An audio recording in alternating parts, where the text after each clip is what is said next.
loh, gue lagi baca artikel berita tentang PHK gitu. Kok sekarang banyak banget yang kena gitu ya? Wah, iya ya. Kenapa makin hari PHK makin banyak? Apa ini dampak dari globalisasi ya? Kira-kira apa aja faktor penyebabnya?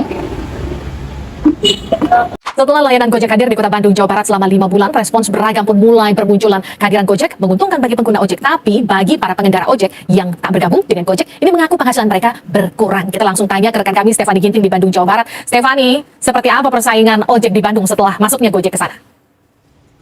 Ya, Livi dan juga saudara, tentunya semakin ketat karena beberapa bulan terakhir ini tampaknya masyarakat Kota Bandung berbondong-bondong untuk mencoba dan juga menggunakan layanan transportasi Gojek. Apalagi saat ini sudah ada 1.500 unit yang dikerahkan di seluruh sudut Kota Bandung. Setiap hari, kita secara sadar atau tidak sadar mengalami globalisasi.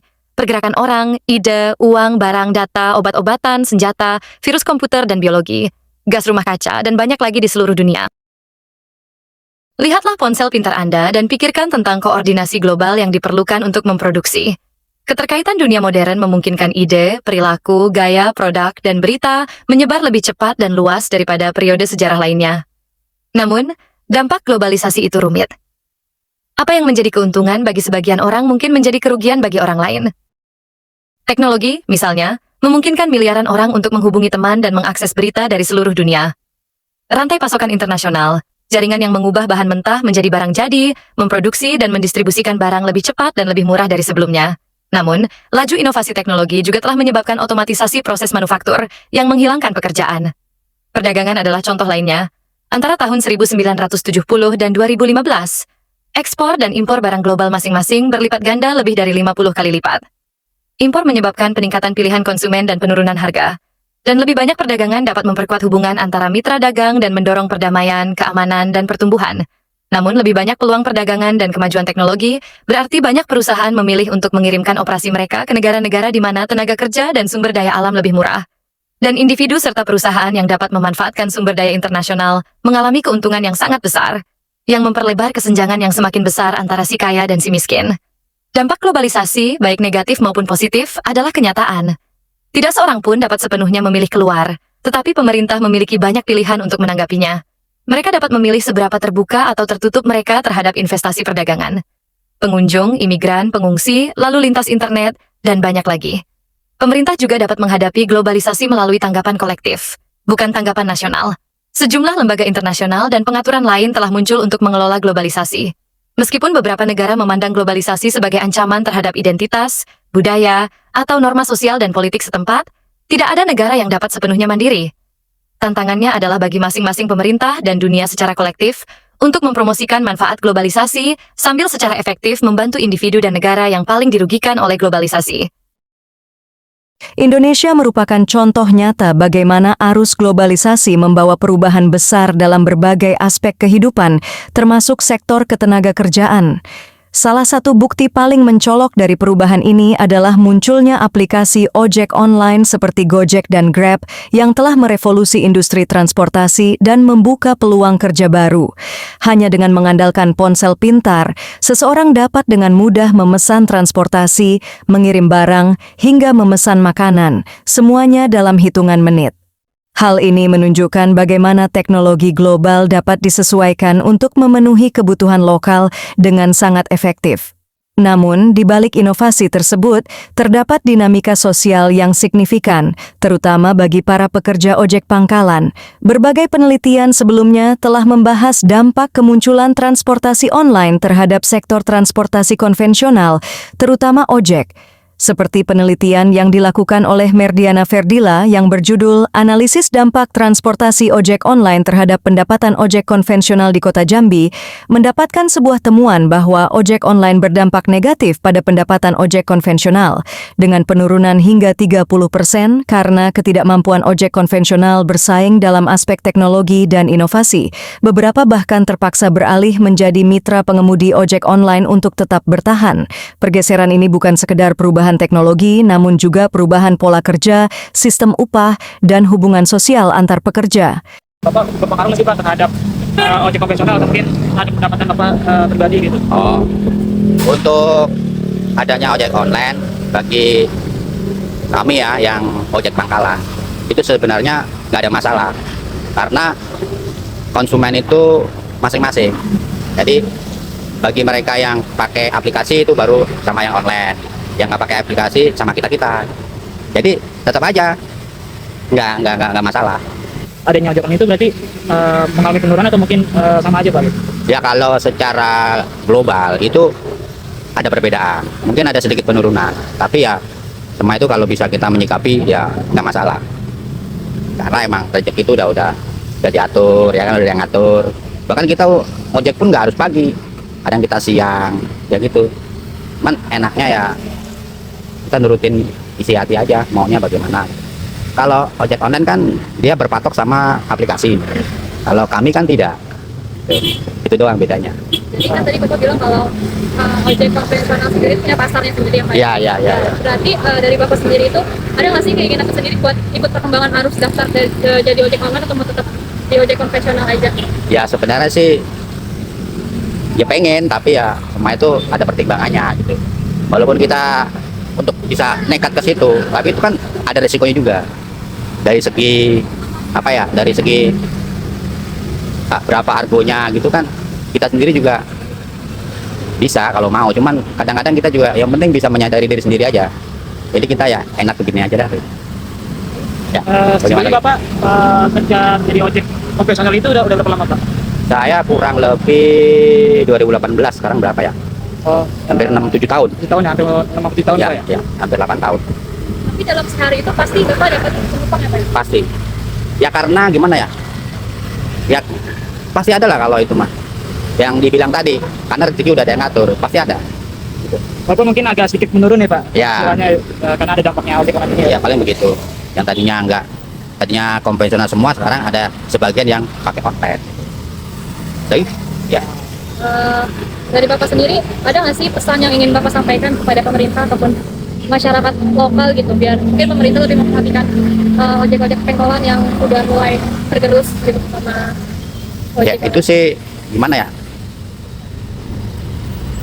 Kenapa kayak kalau menyampaikan apa kita ke pemerintah supaya pemerintah lebih tolong dilihat lagi dong ojek-ojek konvensional atau gimana gitu kan. Ya harapan kami sih mudah-mudahan dengan adanya pemerintahan yang baru, beliau bisa lebih menyikapi kita ini yang seperti ini ya, biar mereka manalah untuk kemajuannya, biar ada kemajuan gitu. Soalnya memang benar-benar tidak pakai aplikasi kan, jadi murni gitu. Itu aja paling. terus terakhir nih Pak, Bapak punya pesan buat teman-teman sesama ojek pengkolan yang mungkin bernasib sama kayak Bapak nggak, biar tetap semangat? Oh gitu. Untuk rekan-rekan ojek pengkolan ya, himbauan saya, ikutilah kata hati Anda masing-masing dan tetap berjuang untuk bekerja. Ya itu aja. Oke Pak ya, itu aja mungkin, Pak. Oke, makasih. Ya. Ya, Pak. Yang pertama, menurut Mas Jiri sendiri ini, apakah globalisasi ini benar-benar bertanggung jawab atas penyusutan lapangan kerja atau ada faktor-faktor lain yang juga berperan penting? Tentu ada, karena globalisasi kan meningkatkan perkembangan teknologi, itu yang paling utama. Dengan semakin berkembang teknologi, otomatis ada beberapa lahan pekerjaan yang bisa diambil oleh AI, misalnya komputer misalnya, atau dirangkap oleh beberapa orang dengan bantuan AI tadi misalnya. Jadi saya sebut SDM plus SDAI, ya, jadi sumber daya manusia plus sumber daya artificial intelligence. Karena sekarang banyak melakukan itu, seperti masih seperti software misalnya bisa online juga, bisa dibantu oleh AI dan teknologi lainnya gitu misalnya. Itu satu. Yang kedua tentu terkait dengan banyaknya pertumbuhan penduduk, populasi, tenaga kerja, jumlah lapangan pekerjaan ya, jumlah lapangan pekerjaan kan, nah, jumlah lapangan pekerjaan tidak sebanding dengan peningkatan populasi, sehingga membuat orang yang melamar pekerjaan yang banyak dan bersedia sedikit gitu kan, itu yang membuat jadi semakin berkurang semakin Lapangan pekerjaan semakin sedikit karena si globalisasi ini, Mas. iya, itu yang membuat lapangan pekerjaan menjadi semakin sedikit gitu, karena memang manusia khususnya itu negara-negara berkembang ya. Kalau negara maju program ini hampir praktik nggak ada gitu. Karena mereka memang bisa menyesuaikan antara jumlah tenaga kerja dan jumlah pencari kerja. Kalau di negara-negara berkembang kan jumlah tenaga kerja dan jumlah pencari kerja kan tidak seimbang, itu yang jadi masalah. Jadi karena itu jadi masalah, otomatis jumlah ada peningkatan jumlah tenaga kerja, tapi ada justru penurunan jumlah lapangan pekerjaan karena faktor-faktor teknologi tadi. Teknologi itu kan minornya, tapi mayornya itu adalah globalisasi, gitu kan. Perkembangan globalisasi itu kan peradaban sebenarnya. Kalau bicara globalisasi itu peradaban yang semakin meningkatkan interkonektivitas. Apa itu interkonektivitas? Itu adalah keterkaitan antar manusia, gitu mas. Semakin banyak manusia terkait, semakin mudah manusia terkait, otomatis semakin mudah mereka dalam melakukan pekerjaan. Itu yang membuat lapangan pekerjaan jadi berkurang satu sisi, tapi di sisi lain perkembangan teknologi meningkat. Di sisi lain lagi manusia juga semakin banyak. Nah, manusia semakin banyak, lapangan pekerjaan makin berkurang lagi. Jadi ya lingkaran setannya itu sebetulnya. Baik, pertanyaan yang kedua. Tadi kan Mas Jerry kan udah membahas tentang masalah-masalahnya ya. Lalu menurut Mas Jerry sendiri, apakah terdapat peluang dalam globalisasi yang bisa dimanfaatkan untuk menciptakan lapangan kerja yang baru? Ya saya kurang tepat mungkin jawaban nomor 1 ya. Kalau jawaban nomor 1 karena pertanyaan negatif tadi. Kalau pertanyaan kita ubah positif, berarti selain ada tantangan untuk lapangan kerjaan berkurang, tapi kan ada challenge-nya, ada opportunity-nya, ada kesempatannya. Apa kesempatannya? Terbuka lapangan pekerjaan baru yang terkait dengan teknologi informasi, gitu. Atau yang terkait juga dengan globalisasi tadi, gitu kan. Contoh yang paling sederhana misalnya, karena globalisasi sekarang banyak orang kerjanya just tip. Tahu just tip? Just tip. Itu kan karena globalisasi, karena dimudahkan dengan orang bisa travel kemanapun, gitu ya. Yang kedua tentu yang terkait dengan komputer, gitu ya. Makin banyak desainer atau segala macam yang berbau dengan online, gitu ya, yang berbau dengan teknologi informasi sebutnya, atau ICT misalnya, information, communication, dan teknologi. 3 hal itu sangat terkait. Jadi peluang besar juga di satu sisi. Tapi kan peluang besar itu paling hanya untuk ini bicara generasi ya. Paling hanya untuk generasi kalian apa? Gen Z kesana lah ya. Z, Y, dan apa yang Alpha yang baru itu lah paling kesana. Nah generasi saya itu yang sebelum Z, gitu ya, sebelum Gen Z dan Gen X gitu misalnya, pasti kan sudah tidak terpapar teknologi sebagus kalian. Sekalipun terpapar, usianya sudah tidak memungkinkan untuk bekerja di bidang itu misalnya. Jadi itu jadi hambatannya. Tapi peluangnya ada, yaitu untuk anak-anak muda seperti kalian. Namun kan yang jadi problem generation gap ini itu. Generation gap itu artinya kamu kuliah 4 tahun misalnya, apakah langsung kerja belum tentu. Tapi beberapa perkembangan teknologi dalam 4 hari pun teknologi bisa berkembang, dalam 4 bulan pun teknologi bisa berkembang, gitu. Jadi sangat panjang gapnya sehingga lapangan pekerjaan sedikit, manusianya juga semakin banyak. Itu jawaban nomor 2. Jadi peluang ya, kalau ada peluang ada pasti ada. Tadi kan sudah kita bahas peluang ya Mas. Lalu menurut Mas Jerry ini, apakah terdapat pola penurunan signifikan lapangan kerja di sektor tertentu akibat adanya arus globalisasi ini?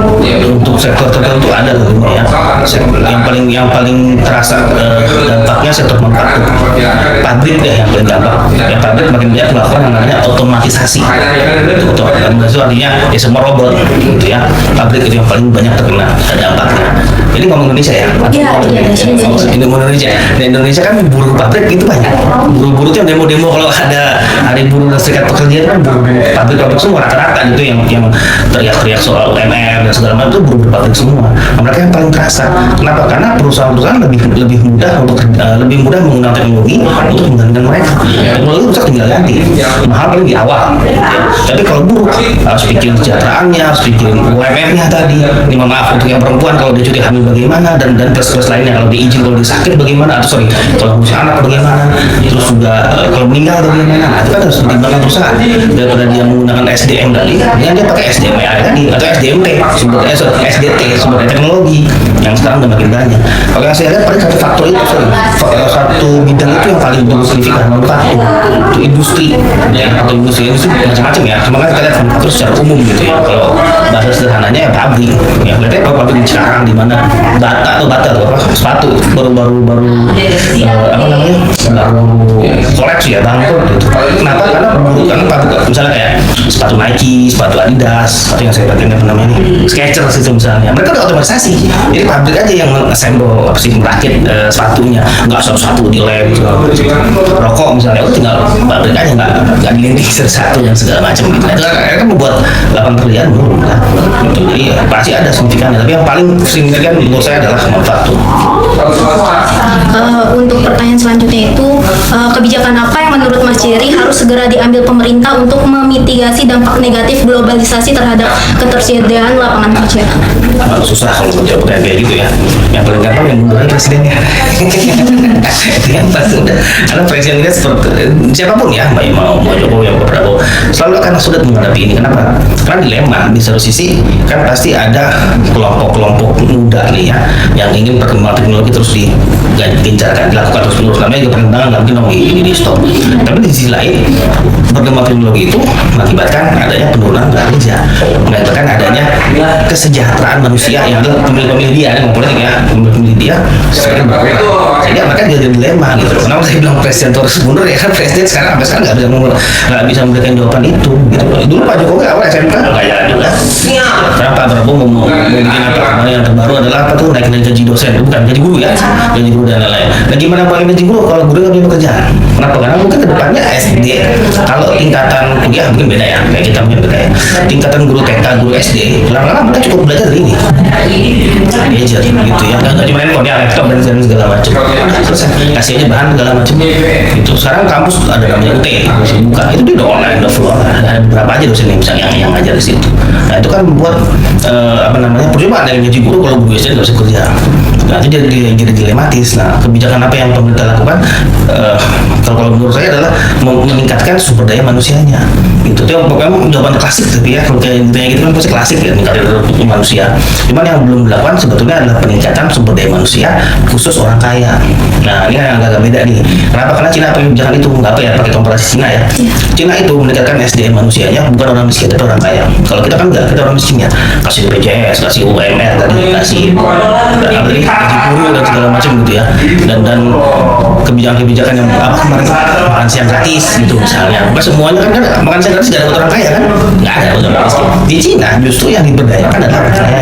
Kenapa? Karena ada kebijakan namanya trickle down effect. Trickle down effect itu gua kaya nih, misalnya karena saya kaya otomatis kan saya bisa bikin pabrik, saya bisa bikin perusahaan, saya bisa bahkan pembantu saya bisa banyak pasti, rumah saya juga gede segala macam. Nah akhirnya kamu saya rekrut kerja yang saya Sama lapangan kerja baru. ya siap bukan lapangan kerja baru. Tapi kalau orang miskin diberdayakan, maaf nih misalnya nih orang miskin nih dikasih ini masih 1 miliar 2 hari habis. Kenapa? Karena ya orang kaya notabene lebih terdidik gitu ya dibanding ya.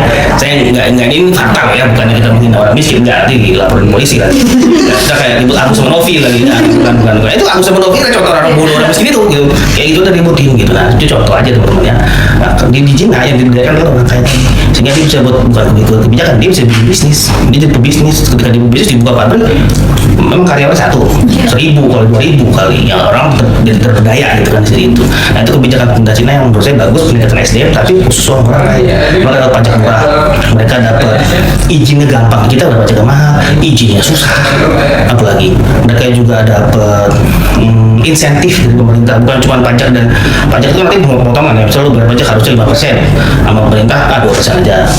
Terus dia dapat insentif selain 2%, kamu setiap bulan saya kasih misalnya pakai buat modal gitu ya.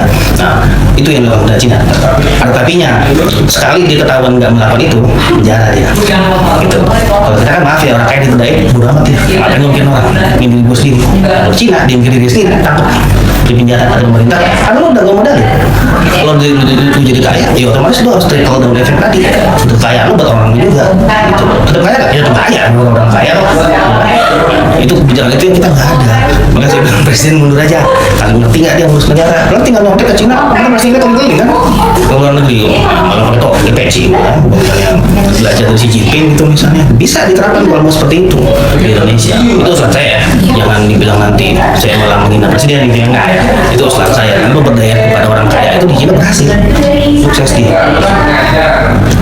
Mungkin untuk pertanyaan terakhir itu, apa pesan atau nasihat yang ingin Mas Jerry sampaikan kepada generasi muda seperti kita dalam menghadapi tantangan dan peluang globalisasi di pasar tenaga kerja? Nggak gampang juga, singkat aja jadi orang kaya. Itu aja, harus jadi orang kaya. Tapi harus jadi orang kaya gimana caranya? Dengan cara masuk pemerintahan. Memang kalau kamu nggak masuk pemerintahan, kamu nggak akan buat kebijakan. Karena kan, kamu jadi orang kaya nih, tapi kebijakannya nggak mendukung kamu, cuma. Makanya banyak ya, Tanu, Surya Paloh, siapa dia orang kaya yang masuk politik? Abu Rizal Bakri, sebutlah nama-nama orang kaya yang masuk politik gitu ya. Kenapa mereka masuk politik? Mereka akan ganti polisinya. Gitu. Untuk apa? memudahkan bisnis mereka gitu. Semakin mereka dimudahkan regulasinya, otomatis semakin dia bisa memberdayakan orang gitu. Itu logikanya sebenarnya. Emang prakteknya enggak juga gitu kan, emang orang kaya emang kampret aja gitu. Di Indonesia pernah dikasih sama enggak kan pemerintah. Kalau di Cina nggak boleh. Kenapa? Karena ada regulasi juga dari pemerintah. Kalau lu nggak berdayain orang, ya mohon maaf, apapun separah-parahnya ya, sejelek-jeleknya adalah akhirnya dimiskinkan. Makanya korupsi di Cina itu yang mati rumahnya.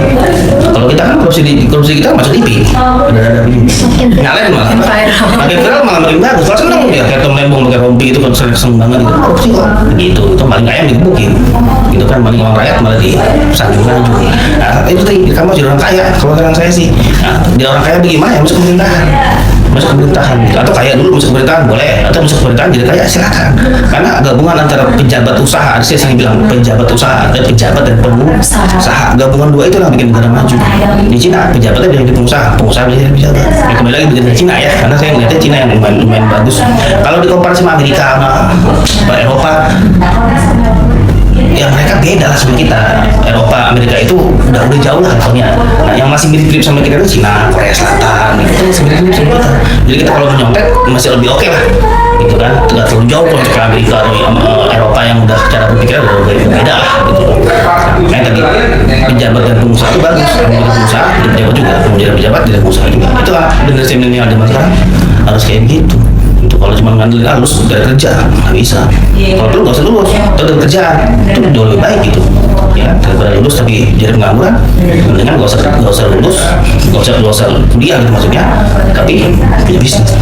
Globalisasi telah membawa dampak signifikan pada tersedianya lapangan kerja di Indonesia. Di satu sisi, ia membuka peluang ekonomi yang lebih besar, sementara di sisi lain menyebabkan ketimpangan dan perubahan struktural dalam pasar tenaga kerja. Berdasarkan laporan Badan Pusat Statistik, BPS, situasi ketenaga kerjaan Indonesia pada Agustus 2024 memberikan gambaran kompleks tentang bagaimana globalisasi mempengaruhi lapangan kerja di negara berkembang seperti Indonesia. Globalisasi cenderung menciptakan pekerjaan yang tidak stabil, yang tercermin dalam peningkatan jumlah pekerja paruh waktu dan setengah pengangguran. Pada Agustus 2024, jumlah pekerja tidak penuh mencapai 46,91 juta orang atau sekitar 31,94% dari total angkatan kerja. Banyak dari mereka yang terpaksa bekerja di sektor informal atau sektor yang menawarkan perlindungan sosial minimal. Kemudian, globalisasi memperdalam kesenjangan upah antara pekerja laki-laki dan perempuan, serta pekerja berpendidikan tinggi dan rendah. Rata-rata upah buruh nasional pada Agustus 2024 hanya mencapai 3,27 juta rupiah per bulan, tidak mencukupi untuk hidup layak. Upah pekerja perempuan lebih rendah dibandingkan laki-laki, menampilkan adanya ketidaksetaraan yang belum terselesaikan. Oke, jadi untuk kesimpulannya, globalisasi mendorong pertumbuhan ekonomi di Indonesia melalui investasi asing dan perdagangan internasional, meningkatkan kualitas dan daya saing pasar global. Lalu tantangan yang muncul biasanya bersumber dari SDM yang kita miliki yang kurang dapat menerima adanya kemajuan teknologi. Dibutuhkan pula kebijakan yang inklusif untuk mendorong adanya peluang dan mengatasi adanya tantangan untuk jangka yang berkelanjutan.